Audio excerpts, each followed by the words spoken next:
The woman standing in the dusty street of Butte, Montana, wore pride like armor, though her dress was patched and her boots were split at the seams.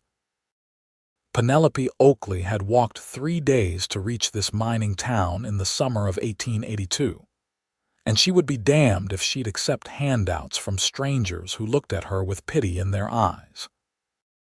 The mining camp sprawled across the hillside like a wound, all raw earth and hastily constructed buildings, the sound of dynamite echoing through the gulches as men pulled copper and silver from the mountains.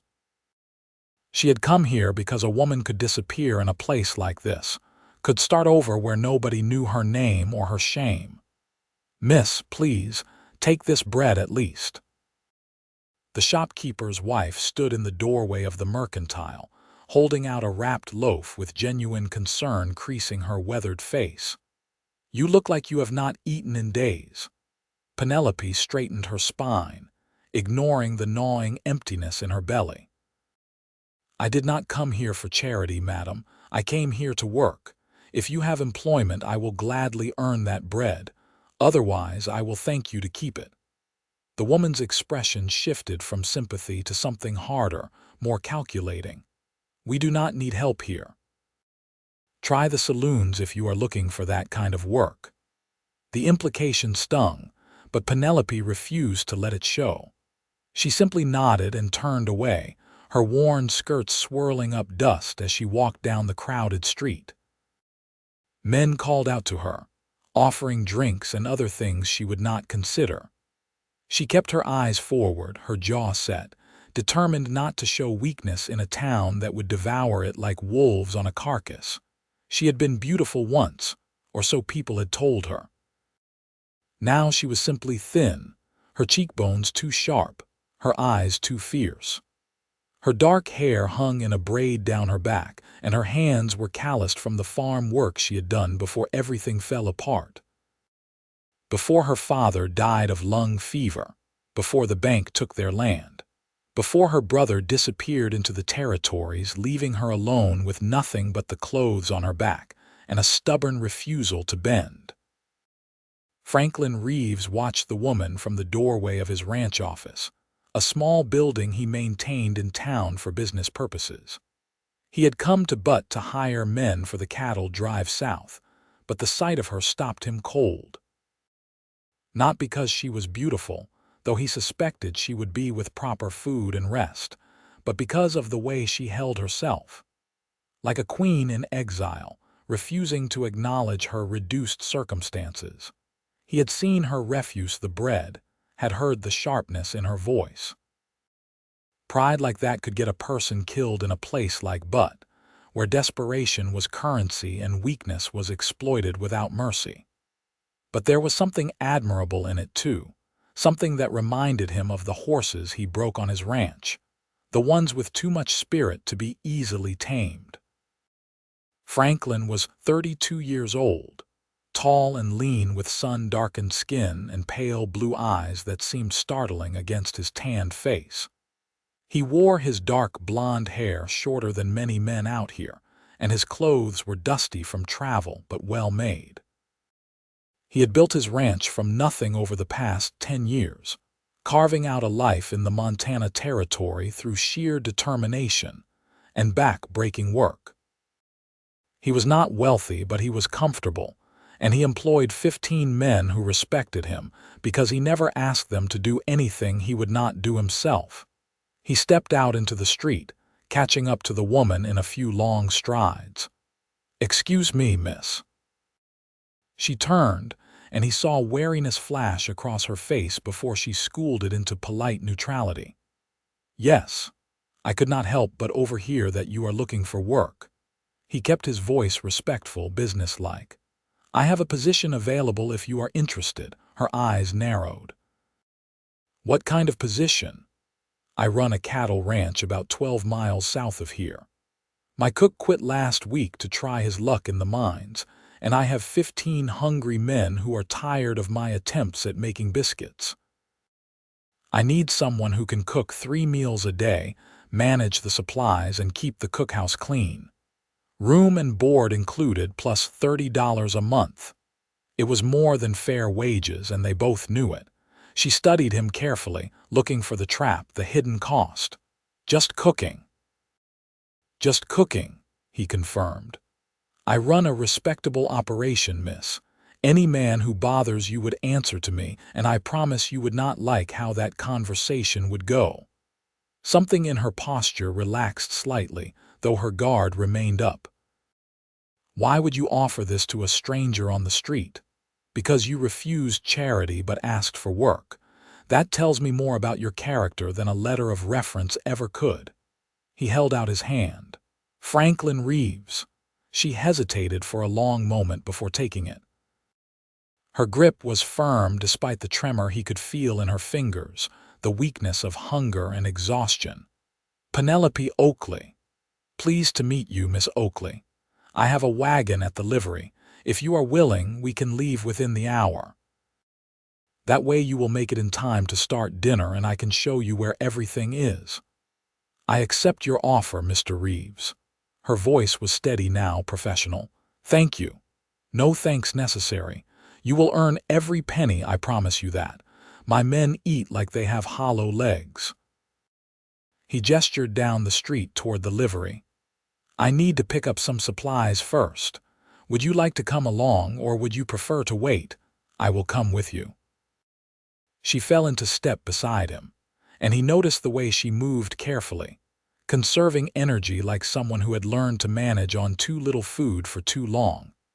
At the mercantile, he loaded up on flour, beans, salt pork, and other staples while Penelope stood quietly to the side. The shopkeeper's wife, who had offered her bread earlier, watched with narrowed eyes, but Franklin ignored her. He paid for the supplies and arranged for them to be loaded onto his wagon, then led Penelope to the bakery next door. Pick out whatever looks good, he said casually. Consider it an advance on your wages. You will need your strength for the work ahead. She looked at him sharply, that pride flaring again. I said I did not want charity, and I am not offering it. I am feeding my employee so she can do the job I am paying her to do. There is a difference. He kept his tone matter of fact, giving her a way to accept without feeling like she was taking a handout. After a moment, she nodded and selected a meat pie and a small loaf of bread. He bought 3 times that amount, along with a jar of jam and a wedge of cheese, ignoring her protests. You can share it with the men when we get to the ranch, he said. They will appreciate a treat with their dinner. The ride to the ranch took 3 hours over rough terrain, following wagon tracks that wound through foothills covered in sagebrush and scrub pine. Penelope sat beside him on the wagon seat, eating slowly and methodically, as if she had to concentrate on the act of chewing and swallowing. He did not push conversation, letting her recover in silence while he drove the team with easy competence. The ranch appeared as they crested a rise, a collection of buildings spread across a valley with mountains rising dramatic and purple in the distance. The main house was a solid log structure with a covered porch, and there were several outbuildings including a large barn, a bunkhouse, and a separate cookhouse. Cattle dotted the grassland beyond, hundreds of them, their reddish hides bright against the green. That is the cookhouse there. Franklin pointed to a low building with a stone chimney. It has a bedroom attached in the back, so you will have your privacy. The pump is just outside the door, and there is a root cellar for cold storage. I just had everything cleaned out, so it should be ready for you. He pulled the wagon up beside the cookhouse and helped her down, trying not to notice how light she was, how easily she swayed on her feet. Why don't you take an hour to settle in and look around? I will have the men bring in the supplies, and then you can decide what you want to make for dinner. Nothing fancy tonight, just something to fill them up. Penelope nodded and walked into the cookhouse on unsteady legs. Franklin watched her go, then turned to find his foreman, Miguel Santos, approaching with a curious expression on his weathered face. "You brought back a cook, boss." Miguel was 50 years old, a former vaquero from California who had worked for Franklin for 8 years. He was the best horseman Franklin had ever seen, and the men respected him almost as much as they respected Franklin himself. "I did. Her name is Miss Oakley, and she is to be treated with complete respect. Pass the word to the men that anyone who makes her uncomfortable will be looking for new employment." "Understood." Miguel's dark eyes crinkled with amusement. "Understood. She looks like she needs a few good meals herself. That is why I hired her to cook. Figure she will have to eat her own food." Franklin clapped him on the shoulder. "Get the boys to unload those supplies, would you? And make sure everyone knows to clean up before dinner. I want them looking presentable." "Since when do we care about looking presentable for dinner?" Miguel laughed, but he was already heading toward the barn where several men were working with horses. Franklin carried his own gear into the main house, a space that felt too large and too empty most of the time. He had built it with the idea that someday he would have a family to fill it, but at 32, he was still alone. Most women who came out to Montana Territory were either already married or looking for a certain kind of security that Franklin could not quite provide. He was successful enough, but ranch life was hard and isolating, and he would not lie to a woman about that. He washed up and changed into clean clothes, then walked back to the cookhouse to check on Penelope. She was standing at the big cast iron stove, testing the temperature with her hand near the surface, her expression focused and competent. She had changed into a different dress, still worn but cleaner, and had tied an apron around her waist. Her hair was now pinned up in a neat bun, and some of the exhaustion had faded from her face. "The stove draws well," she said without turning around. "And you have good supplies. I can make biscuits and gravy, fried potatoes and beans for tonight. Tomorrow, I will need to know more about what the men like and what you can get regularly from town." "That sounds perfect. How many men have you cooked for before?" "My father ran a farm with 6 hired hands, so I cooked for 8 people 3 times a day from the time I was 14 until he died last year. This is not much different, just more of the same." She turned to face him, and he saw the determination in her dark eyes. "I will not let you down, Mr. Reeves. You gave me a chance when I had nothing, and I intend to repay that trust." "I have no doubt you will, Miss Oakley." He meant it sincerely. There was steel in this woman, the kind that did not bend easily. "Dinner is usually at 6. The men will come in dirty and loud, but they are good people. Do not let them intimidate you. I grew up with farmhands, Mr. Reeves. I know how to handle hungry men." A ghost of a smile touched her lips, the first he had seen from her. He left her to her work and went to handle the evening chores, checking on the horses and cattle, discussing plans for the upcoming drive with Miguel. But his thoughts kept returning to the cookhouse, to the woman who had refused bread but accepted work, who wore pride like armor because it was all she had left. At 6 o'clock, the men trooped into the cookhouse, their voices loud and rough, their boots thundering on the wooden floor. They fell silent when they saw Penelope standing by the stove, her expression calm and professional as she directed them to wash their hands at the pump outside before sitting down to eat. There was some grumbling, but they obeyed, filing back in with damp hair and cleaner faces. Franklin watched from the doorway as she served them, her movements efficient and practiced, her voice firm when she told them to pass the bowls family style and not to reach across the table. Within minutes, the only sounds were the clink of utensils and the appreciative grunts of men eating good food. "Miss Oakley, these are the best biscuits I have had in 6 months, declared Tommy Chen, a young Chinese man who had fled the railroad camps and found work as a ranch hand.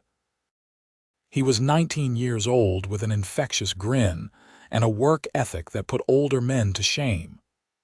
"They are just biscuits," Penelope said, but Franklin could see the pleasure in her eyes at the compliment. "They are heaven," insisted Carlos Martinez, Miguel's nephew, who was built like a bull and had the appetite to match. "The boss tried to make biscuits last week, and I swear they could have been used as ammunition." The men laughed, and even Franklin cracked a smile. "I never claimed to be a cook. That is why I hired Miss Oakley." "Well, thank the Lord for that," said old Pete Donovan, the eldest of the crew at 62, his beard more gray than brown. "I was starting to think I might starve to death in my old age." Penelope moved through the room refilling bowls and making sure everyone had enough, and Franklin noticed how naturally she handled the teasing and rough humor.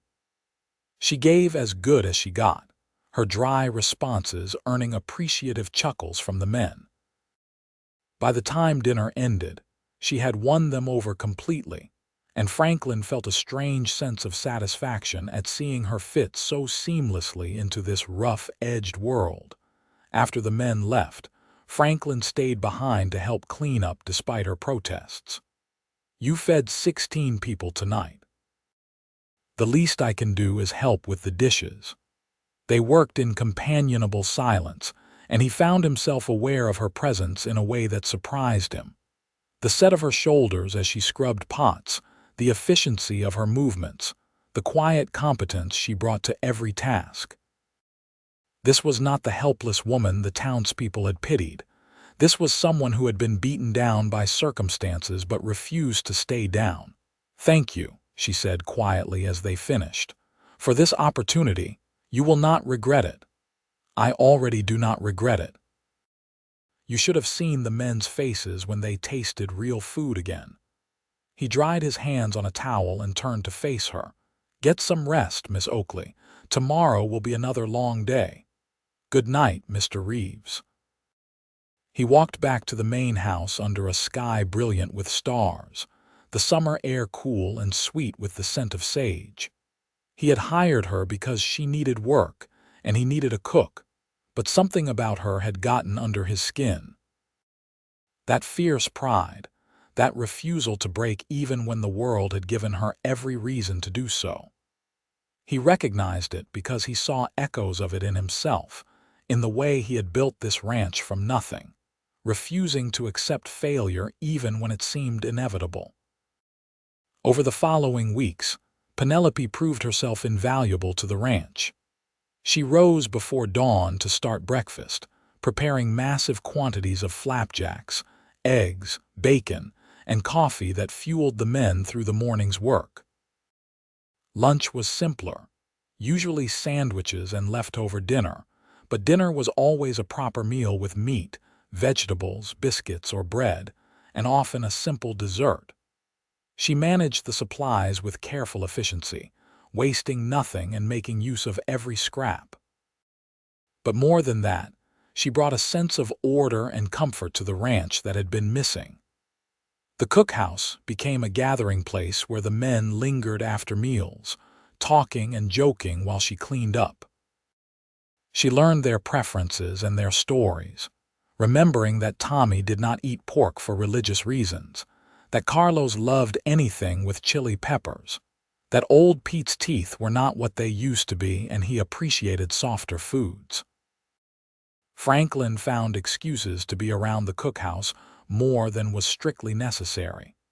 He told himself he was just checking on his investment, making sure everything was running smoothly. But the truth was, he enjoyed talking to Penelope. She was intelligent and well-read despite her limited formal education, and she had opinions on everything from cattle breeding to territorial politics. Their conversations ranged from practical ranch matters to philosophical debates that lasted long after the dishes were washed and the men had retired to the bunkhouse. He learned that she had been educated by her mother, who had been a schoolteacher before marrying a farmer.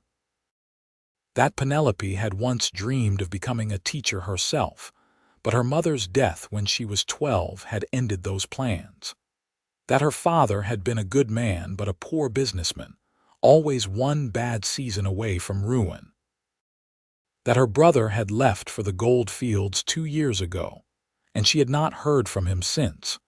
She learned that Franklin had come west at 20 after his father lost everything in a bad investment, determined to make his own fortune. That he had worked as a ranch hand, a cattle driver, and a bounty hunter before saving enough to buy this land. That he had never married because he had been too focused on building something that could not be taken away. That his mother and sister still lived in Pennsylvania and wrote him letters he sometimes took weeks to answer. Summer deepened into late August, and the work of preparing for the cattle drive intensified. Franklin and the men spent long days gathering the herd, cutting out the animals that would make the journey south to the railhead. It was hard, dangerous work that left everyone exhausted and sore. But no matter how tired Franklin was, he always made time to stop by the cookhouse before turning in, to talk with Penelope while she prepared the next day's bread or cleaned the stove. He was falling in love with her. He realized one evening as he watched her knead dough with strong, capable hands. It had happened gradually, without drama or fanfare, a slow accumulation of moments that had transformed her from employee to friend to something more. He loved her fierce independence, the way she refused to be pitied or patronized. He loved her sharp wit and her quiet kindness, the way she slipped extra food to the men she knew were sending money home to families. He loved her strength, the way she had rebuilt herself from nothing and refused to give up. But he had no idea if she felt the same way. She was friendly with him, certainly, but she was friendly with all the men. She treated him with respect, but also with a certain professional distance, as if reminding both of them that she was his employee and nothing more. And perhaps that was all she wanted to be. Perhaps she valued her independence too much to tie herself to any man, even one who thought he might be falling in love with her. The night before the cattle drive was set to begin, Franklin sat on the cookhouse steps watching Penelope work through the open door. She was making supplies for the journey, baking hardtack and packing dried meat and beans into canvas bags. He would be gone for 3 weeks, taking a crew of 8 men to drive 200 head of cattle to the railroad in Miles City. Miguel would stay behind to manage the ranch with the remaining men, and Penelope would continue cooking for the reduced crew. "Are you going to miss my company?" he asked, keeping his tone light and teasing. She glanced at him, a slight smile playing around her lips. "I will miss having someone to argue territorial politics with. Miguel agrees with me too often to make it interesting. Heaven forbid you should lack for interesting arguments." He stood and walked into the cookhouse, leaning against the counter where she worked. "Seriously, though, will you be all right here while I am gone? If any problems come up, Miguel has full authority to handle them." "I will be fine, Mr. Reeves. I have been taking care of myself for quite some time now." Her hands moved steadily as she cut the dough into squares, her focus on the task rather than on him. "I know you have. But you do not have to anymore. Take care of yourself, I mean. You have people here who care about you now." He kept his voice gentle, aware that he was treading on sensitive ground. "Who would help you if you needed it? I know that." She set down the knife and turned to face him fully, her dark eyes serious. "You have all been very kind to me. Kinder than I deserved, showing up as I did with nothing to my name. You deserved every bit of it. You work harder than anyone I have ever met, and you have earned your place here 10 times over." He wanted to reach out and touch her hand, to make her understand how much she meant to him, to all of them. But he kept his hands at his sides, afraid of pushing too hard and driving her away. "I just want you to know that when I get back, I would like to talk to you about something." Wariness flashed across her face. "What about?" "Nothing bad, I promise. Just something I have been thinking about for a while now, but it can wait until I return." He offered her a reassuring smile. "I should let you finish up. We leave at dawn and I still need to pack my gear." "Be safe out there, Mr. Reeves. The men say the trail to Miles City can be dangerous.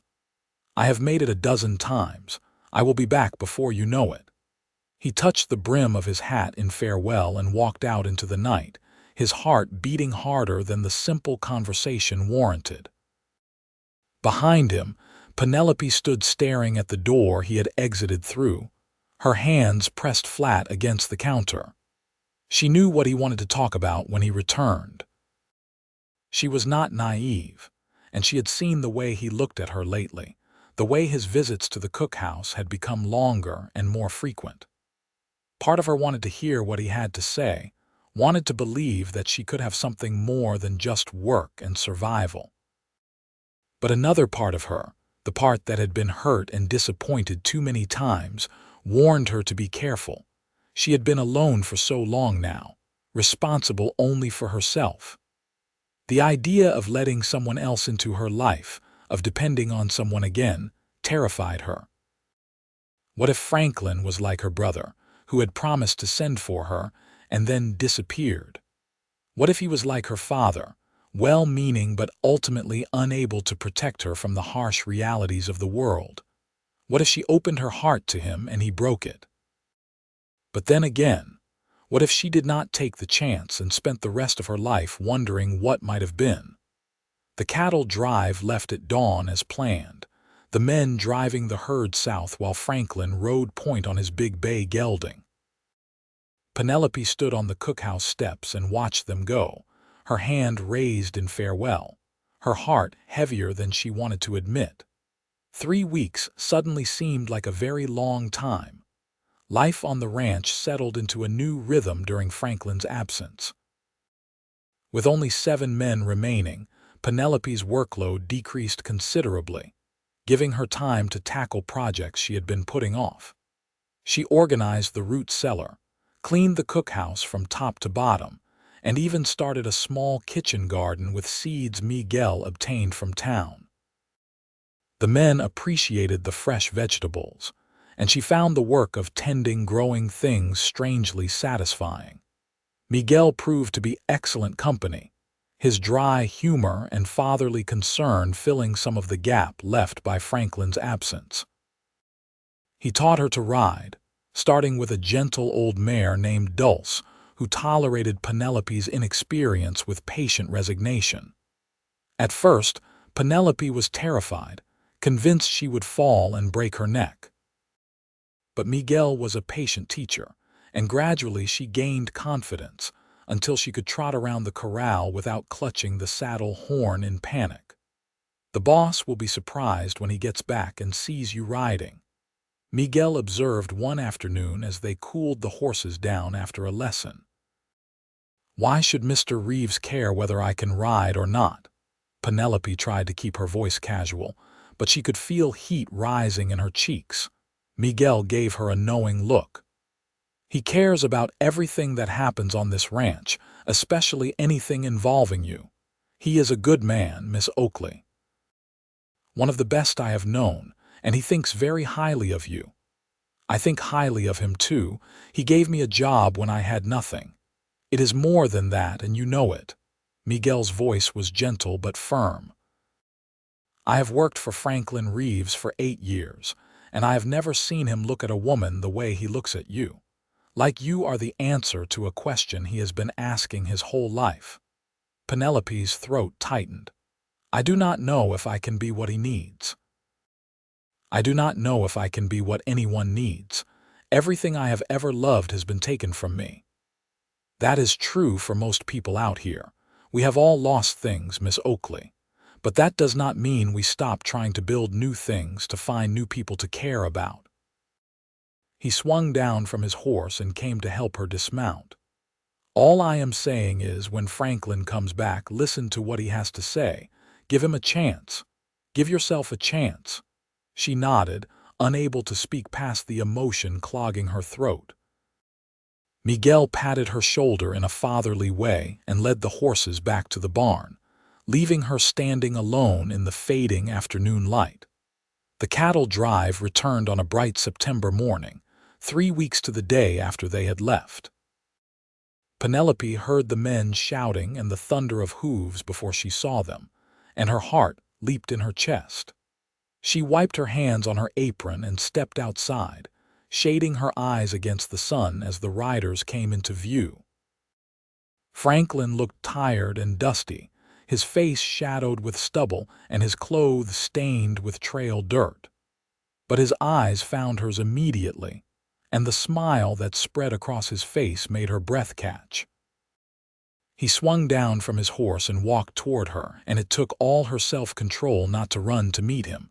"Miss Oakley, I hope everything went well while I was gone." "Everything was fine, Mr. Reeves. Welcome back." Her voice came out steadier than she felt. "It is good to be back." "I missed your cooking." His eyes said he had missed more than that, but with the men watching and listening, he kept his words proper. The returning men were hungry and loud, celebrating the successful drive with enthusiastic demands for Penelope's best cooking. She threw together a feast with the supplies she had been hoarding for their return, and the cookhouse rang with laughter and stories as the men ate and compared experiences. Franklin sat at the head of the table, his eyes returning to her again and again, a small smile playing around his lips. After dinner, as the last men were filing out, Franklin lingered behind. "Could you take a walk with me? I would like to show you something." Her pulse quickened. "All right, just let me clean up first. Leave it. The men can handle dishes for one night." He was already at the door, waiting for her with barely contained impatience. She untied her apron and followed him outside into the cool evening air.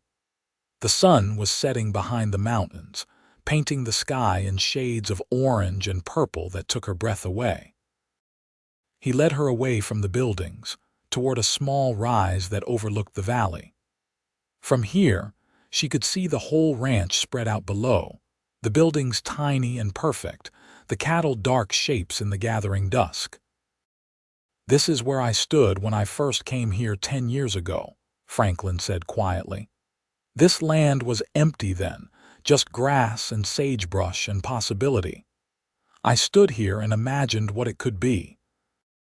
A working ranch, something I could build with my own hands, something that could not be taken away by bad luck or bad investments. You have done that, you should be proud." "I am proud, but lately I have realized something." He turned to face her, his pale blue eyes intense in the fading light. "I built all of this, but I built it alone, and no matter how successful the ranch becomes, it is empty without someone to share it with, without you to share it with." Her heart was pounding so hard she could hear it in her ears. "Mr. Reeves. Franklin. Please call me Franklin." He took a step closer, close enough that she could see the dust on his shirt, smell the leather and sage scent of him. "I know I am not much of a romantic, Penelope. I am just a rancher who works too hard and does not always know the right things to say. But I am in love with you. I think I have been since the moment I saw you refuse that bread and butter, refusing charity but asking for work. You are the strongest, most remarkable woman I have ever met, and I cannot imagine my life without you anymore." Tears pricked at her eyes, and she blinked them back furiously. "You do not know everything about me. You do not know why I was in Butte with nothing to my name. I do not need to know. Whatever brought you here, I am grateful for it, but if you want to tell me, I will listen without judgment." She took a shaky breath. "After my father died and we lost the farm, I went to live with my uncle in Helena. He was a banker, very respectable.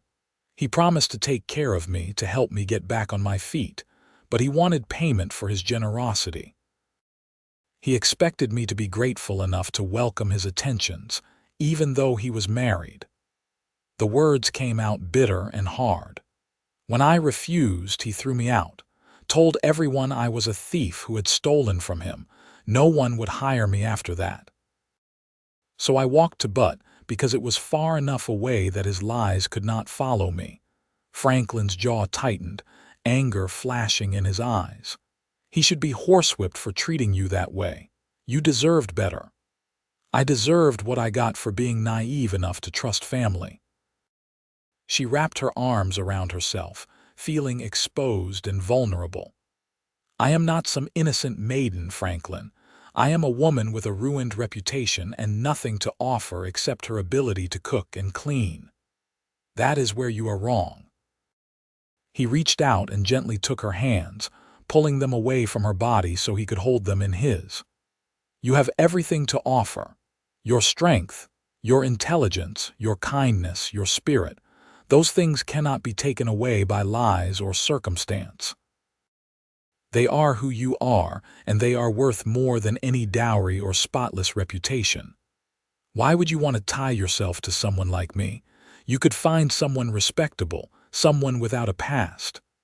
I do not want someone respectable, I want you, just as you are, past and all.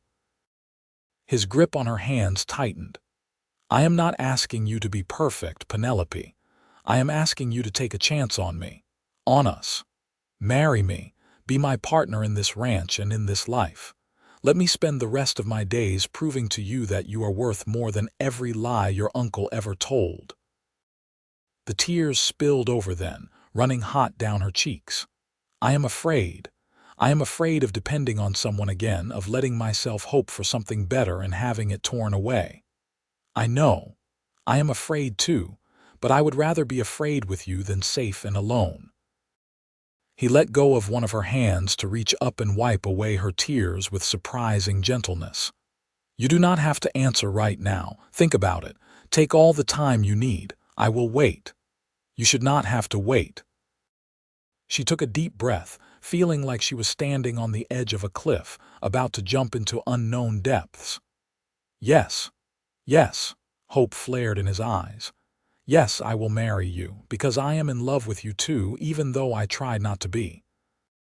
Even though it scares me more than anything else in the world. The words tumbled out in a rush.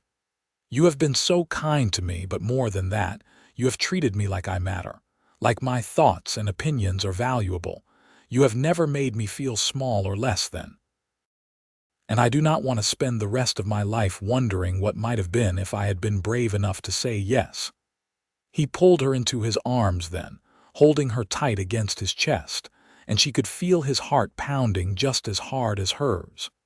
You are the bravest person I know. And I promise I will spend every day for the rest of my life making sure you never regret this decision. She tilted her head back to look up at him, and he kissed her. It was gentle at first, almost hesitant, as if he was afraid she might change her mind. But then she kissed him back, pouring all her hope and fear and love into it, and it deepened into something urgent and true. When they finally broke apart, both breathing hard, the stars had come out overhead, brilliant and endless. We should probably go tell the men, Franklin said, though he made no move to release her. They already know, or at least Miguel does. He told me to give you a chance when you came back. Franklin laughed. That sounds like Miguel, interfering old romantic. He cares about you, they all do. And they care about you too. You have become part of this place, Penelope, part of what makes it home. He kissed her forehead. Come on. Let us go make the announcement before they start a betting pool on whether you said yes or not. The men were indeed waiting, gathered around the bunkhouse with poorly concealed impatience. When Franklin and Penelope walked up hand in hand, a cheer went up that probably echoed all the way to Butte. Miguel clapped Franklin on the shoulder with a satisfied grin, and Carlos produced a bottle of whiskey he had been saving for a special occasion. Even old Pete cracked a rare smile and declared that it was about time someone brought some permanent civilization to the ranch. They were married 3 weeks later in Butte, with Miguel and Tommy standing as witnesses and most of the crew making the trip to town for the occasion. Penelope wore a simple dress of deep blue that Franklin had ordered specially from Helena, the first new dress she had owned in 2 years. It was not a fancy wedding, just a brief ceremony in front of the justice of the peace, but it was real and legal and binding. The ranch itself provided the wedding celebration, with the men decorating the cookhouse with wildflowers and Miguel somehow procuring a small cake from a baker in town. They danced to fiddle music played by Carlos, who turned out to have unexpected talent, and the celebration went late into the night. But finally, the men drifted back to the bunkhouse, leaving Franklin and Penelope alone. Franklin had moved her things into the main house earlier, setting up her belongings in the large bedroom upstairs with awkward care. Now they stood in that room together, suddenly shy with each other despite the weeks of courtship and the ceremony that made them husband and wife. "I know this is all happening very fast," Franklin said, his voice uncertain in a way she had never heard before. "We do not have to rush anything. We can take our time getting used to being married." Penelope reached up and touched his face, tracing the line of his jaw with her fingers. "I have been alone for a long time, Franklin. I do not want to be alone anymore." He kissed her then, and this time there was no hesitation, no holding back. They were married now, bound together by law and by choice, and they had earned the right to this intimacy. He was gentle with her, patient and careful, and she loved him even more for it. When they finally lay together in the darkness, her head on his chest and his arm around her shoulders, she felt something she had not felt in years. She felt safe. She felt home. The first months of their marriage were an adjustment as they learned to live together, to navigate the balance between their separate roles and their shared life. Penelope continued cooking for the men during the day, but now she returned to the main house at night, to Franklin, and to the life they were building together. She transformed the house from a bachelor's sparse quarters into a real home, adding curtains and rugs and small touches that made the space warm and welcoming. Franklin taught her more about ranching, taking her with him when he checked on the cattle or inspected the horses. She had a good eye for animals, he discovered, and she learned quickly how to spot illness or injury. Together they made decisions about the ranch, discussing plans and problems over dinner, treating each other as true partners rather than employer and employee or even traditional husband and wife. Winter came to Montana with brutal swiftness, blanketing the ranch in snow and driving temperatures down below zero. It was hard, dangerous work keeping the cattle fed and the buildings maintained, but they managed through cooperation and determination. Penelope kept the men fed with hearty stews and fresh bread, while Franklin and the crew battled the elements to keep the livestock alive. On the worst days, when the wind howled like a living thing and snow piled in drifts taller than a man, Franklin and Penelope would huddle by the fire in the main house, grateful for the warmth and for each other. They talked about everything and nothing, making plans for spring, telling stories about their pasts, learning the small details that made up a life together.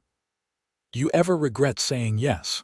Franklin asked one night as they lay in bed listening to the wind batter the walls. "No. Not even for a moment." She turned to face him in the darkness. "Do you regret asking? Only that I did not ask sooner.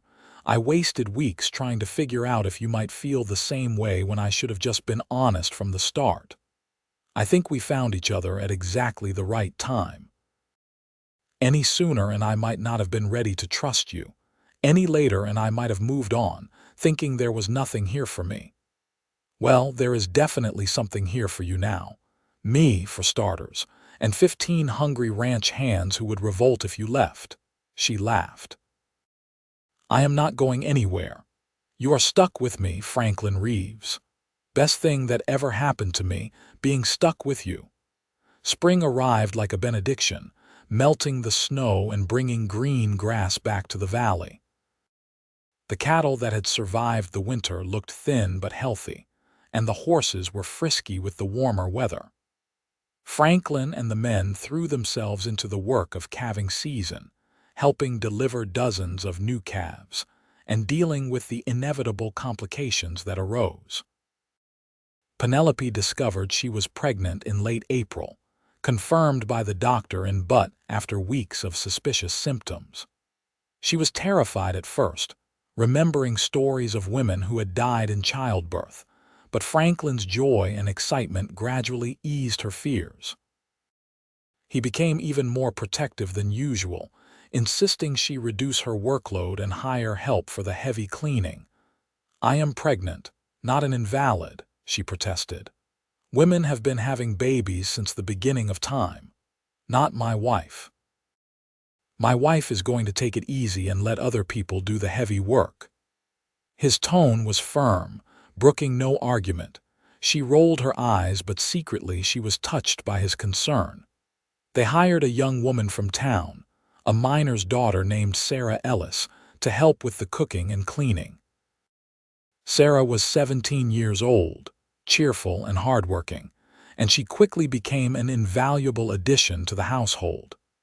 This freed Penelope to focus on lighter tasks and on preparing for the baby's arrival. Together, she and Franklin converted a small room off their bedroom into a nursery, painting the walls a cheerful yellow and building a cradle from smooth pine. Miguel carved a set of wooden animals as a gift, his weathered hands surprisingly delicate as he shaped horses and cattle and even a tiny bear. The men pitched in to knit baby blankets during the long evenings, their large hands clumsy with the needles but their efforts sincere. The baby came in early December, a son they named Henry Franklin Reeves. The labor was long and difficult, leaving Penelope exhausted and Franklin pale with worry. But when the doctor finally placed the squalling infant in her arms, everything else faded away. He was perfect, with Franklin's pale blue eyes and a shock of dark hair, his tiny fists waving angrily at the indignity of being born. Franklin held his son with wonder and terror, clearly afraid he might break the fragile bundle. "He is so small. He will grow. They all do." Penelope was almost giddy with exhaustion and relief. "What do you think? Does he look like a Henry?" "He looks like the most beautiful thing I have ever seen, except for his mother." Franklin bent to kiss her forehead. "Thank you for him, for everything. You have given me more than I ever dreamed possible. We gave each other a second chance. That is worth more than anything else." Henry proved to be a fussy baby who demanded constant attention and had strong opinions about everything from his feeding schedule to the temperature of his bath water. Penelope was grateful for Sarah's help as she navigated the exhausting early weeks of motherhood, learning to function on fragmented sleep and constant vigilance. Franklin did his share too, walking the floor with the crying baby in the middle of the night and changing more diapers than most ranchers would ever admit to. The men treated Henry like a collective nephew, taking turns holding him and showing him off to anyone who visited the ranch. Miguel declared himself honorary grandfather and carved an entire ranch set in miniature for Henry to play with when he was older. Carlos fashioned a tiny leather cowboy hat that the baby could wear, and old Pete whittled a rattle from smooth cottonwood. As winter deepened, and Henry grew from fragile newborn to chubby infant, Penelope found herself reflecting on how much her life had changed in the 18 months since she had walked into Butte with nothing but pride and desperation. She had been so certain then that accepting help meant weakness, that depending on anyone would lead only to disappointment. But Franklin had taught her that there was strength in partnership, in choosing to trust someone worthy of that trust. He had never tried to control her or diminish her. Instead, he had built her up, given her space to be herself while also providing the security she had been denied for so long. And in return, she had given him the family and home he had been building toward all along. "You ever miss your old life?" Franklin asked one night as they sat by the fire, Henry asleep in the cradle beside them. "Before everything fell apart, when you were just a farmer's daughter with dreams of teaching school," Penelope considered the question carefully. "I miss my parents. I miss feeling safe and knowing my place in the world. But the girl I was then was naive in a lot of ways. She did not know yet how cruel people could be or how quickly everything could be taken away. The woman I am now is harder, maybe, but also stronger. And I would not trade what I have now for anything, even if it means living on an isolated ranch and cooking for a bunch of rough cowboys. Especially that these rough cowboys are my family now, and this ranch is my home in a way nowhere else has ever been." She reached over and took his hand. "I chose this life, Franklin, not because I had no other options, though that was true at the start, but because I wanted to be here with you, building something that mattered." He raised her hand to his lips and kissed it gently. "I love you more than I thought it was possible to love anyone." "I love you too. You saved me, you know, not just by giving me a job, but by seeing me as more than just a charity case or a burden. You saw my value when I had almost forgotten I had any. You saved yourself, Penelope. You walked 3 days to reach Butte rather than accept your uncle's terms. You refused charity and demanded work. You built a place for yourself here through sheer determination and skill. I just gave you an opportunity. Everything else you did on your own." They sat in comfortable silence, watching the fire burn down to embers while their son slept peacefully beside them. Outside, the wind howled and snow fell steadily, blanketing the ranch in white. But inside, there was warmth and light and love, the kind that would endure whatever hardships the future might bring. The years passed in the steady rhythm of ranch life, marked by the changing seasons and the growth of their family. 2 years after Henry was born, Penelope gave birth to a daughter they named Rosalina Reeves. She had her mother's dark hair and fierce spirit, and from the moment she could walk, she followed her father around the ranch with determined steps, insisting on helping with every task. 3 years after Rose came another son, William, who was quiet and thoughtful where his siblings were loud and energetic. He loved books and learning, and Penelope spent hours teaching him to read and write, fulfilling in small ways her old dream of being a teacher. Franklin built an addition onto the main house to accommodate their growing family, and the sounds of children's laughter filled rooms that had once echoed with emptiness. The ranch prospered under their joint management. Franklin's skill with cattle and Penelope's careful financial management allowed them to expand gradually, buying more land and increasing their herd. They earned a reputation for fair dealing and quality stock, and other ranchers sought Franklin's advice on breeding and range management. Penelope never forgot where she had come from, the desperation and fear that had driven her to Butte that summer day in 1882. She made a point of hiring people who were down on their luck, giving them the same chance Franklin had given her. Some worked out and some did not, but she never regretted offering the opportunity. She knew too well how much difference one person's kindness could make. Miguel retired from active ranch work at 65, but stayed on in a small cabin Franklin built for him near the main house. He spent his days teaching the children to ride and carving elaborate wooden toys that became treasured family heirlooms. Sarah Ellis married Tommy Chen in a lovely ceremony at the ranch, and they built their own small house on the property, starting a family of their own while continuing to work for the Reeves operation. The ranch became a community unto itself, a collection of people who had found their way to this remote valley and decided to stay. They celebrated birthdays and holidays together, supported each other through illness and hardship, and built something that transcended simple employment. It was the kind of place Penelope had always dreamed of, where people looked out for each other, and everyone contributed according to their abilities. Franklin never lost his appreciation for his wife's strength and spirit.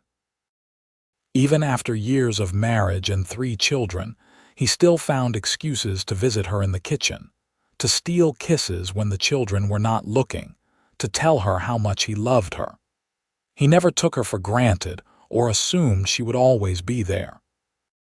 He had learned too well how quickly life could change, how easily everything could be lost. On their 10th wedding anniversary, he took her back to the rise overlooking the valley where he had proposed. The children were old enough now to stay with Miguel for an afternoon, and it was a rare luxury to have time alone together. They stood side by side looking out over the ranch, which had grown substantially since that first evening. "You remember what I told you that night?" Franklin asked, his arm around her waist. "You told me you were in love with me and that I was the strongest, most remarkable woman you had ever met." She smiled at the memory. "And then you asked me to marry you. Best decision I ever made asking you that question." "Best decision I ever made was saying yes, even though I was terrified." She leaned into him, comfortable with his presence in a way that still sometimes surprised her. "I never imagined I could have this. A real home, a family, a partnership built on respect and love. When I walked into Butte that day, I thought the best I could hope for was survival. You got so much more than that. We both did." He turned to face her, taking both her hands in his. "I know things have not always been easy.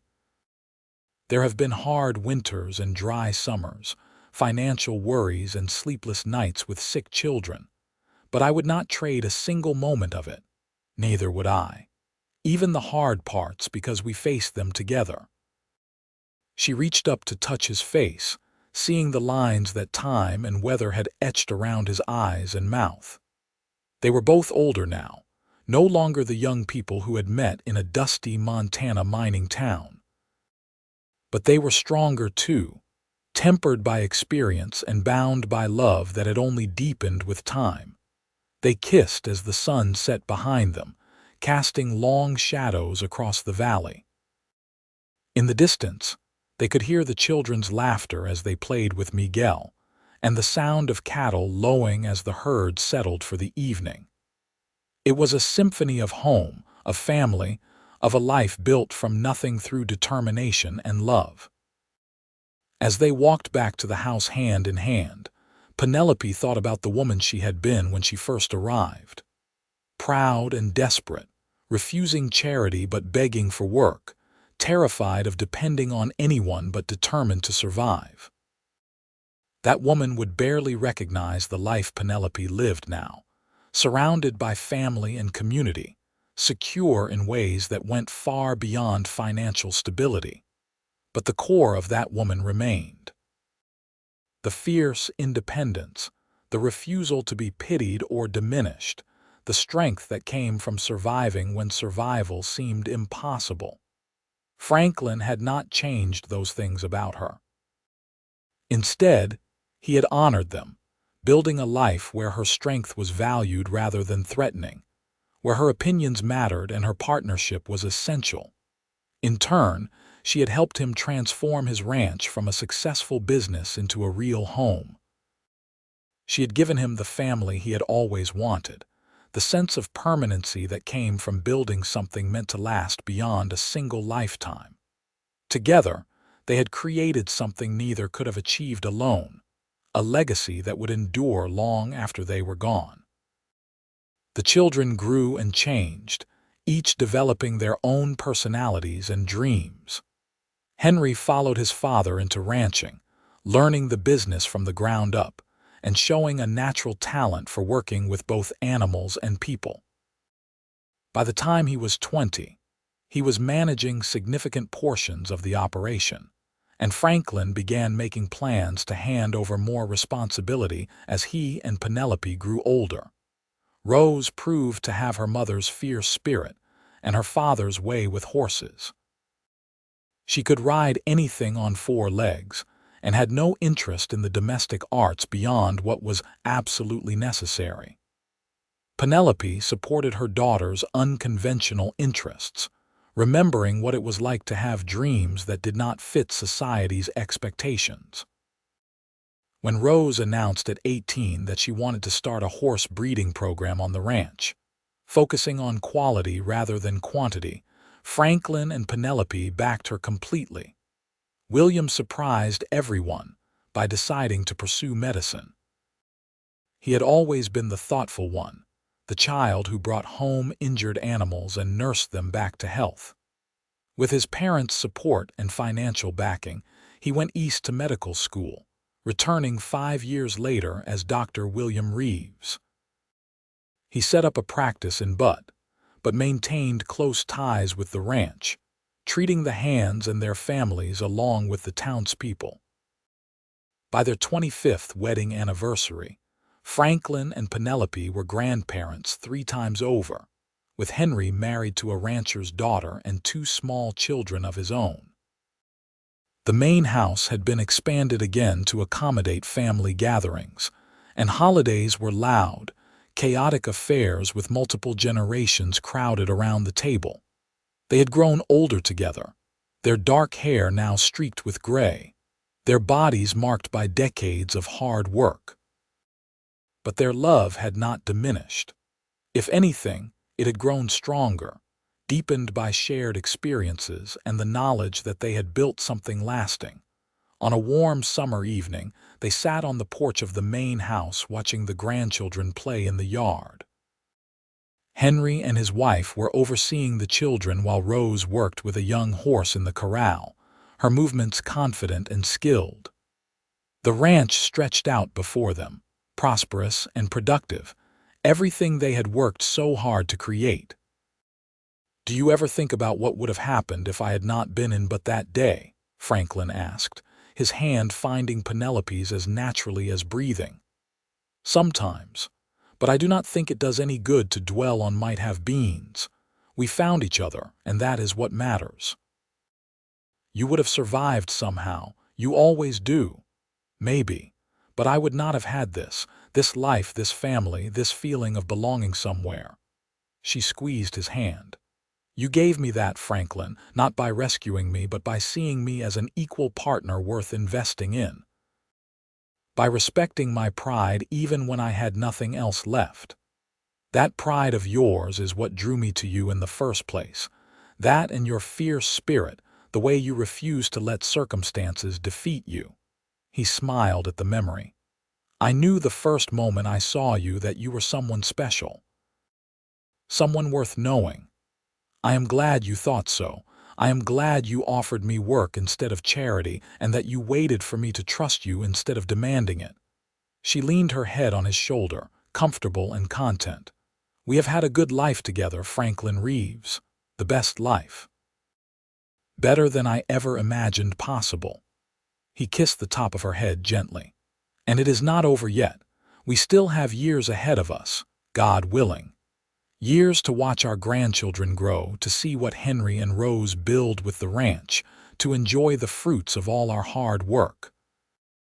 "That sounds perfect to me." They sat together as the sun set and the stars came out, watching their family and their legacy spread out before them. Penelope thought about the scared, proud woman who had walked into Butte 25 years ago, refusing charity but desperate for hope. She wished she could tell that woman that everything would be all right, that the cowboy who offered her work would also offer her love, partnership, and a life beyond her wildest dreams. But perhaps that woman had known somehow, had recognized in Franklin something worth taking a chance on. Perhaps that was why she had said yes to his offer of employment, and later to his proposal of marriage. Because despite all her fear and pain, Some part of her had still believed in the possibility of something better. They had built that better life together, brick by brick and day by day, through hard work and determination and love that refused to quit even when things got difficult. It was not a fairy tale ending with everything perfect and easy, but it was real and true and earned, which made it worth so much more. As darkness settled over the ranch and the grandchildren were called inside for bed, Franklin and Penelope remained on the porch, their hands still clasped together. They had weathered every storm together and had emerged stronger for it. They had turned a chance encounter in a dusty Montana town into a love story that would be remembered by their children and grandchildren for generations to come. The proud woman had refused charity, and the cowboy had offered her work. But what they had given each other in the end was so much more than that. They had given each other hope, partnership, family, and a love that proved sometimes the fiercest spirits are the ones most worth fighting for. In refusing to give up on herself, Penelope had found someone who would never give up on her either. And in seeing past her pride to the woman beneath, Franklin had found the partner he had been searching for all along. Their story was one of survival and strength, but more than that, it was a story of love that transformed two solitary people into something greater together than they had ever been apart. It was the story of a ranch built in the wilderness, a family forged from nothing, and a love that endured through all the challenges the harsh Montana territory could throw at them. And as they sat together under the stars, surrounded by the life they had created, they knew without doubt that every struggle, every sacrifice, every moment of fear and uncertainty had been worth it to arrive at this place of peace and belonging. The ranch would continue long after they were gone, passed down through generations who would tell the story of how it all began. Of the proud woman who walked into Butte with nothing but determination, and the cowboy who recognized her worth and offered her not charity but opportunity. Of how they fell in love through shared work and mutual respect, building something lasting from the ashes of loss and disappointment.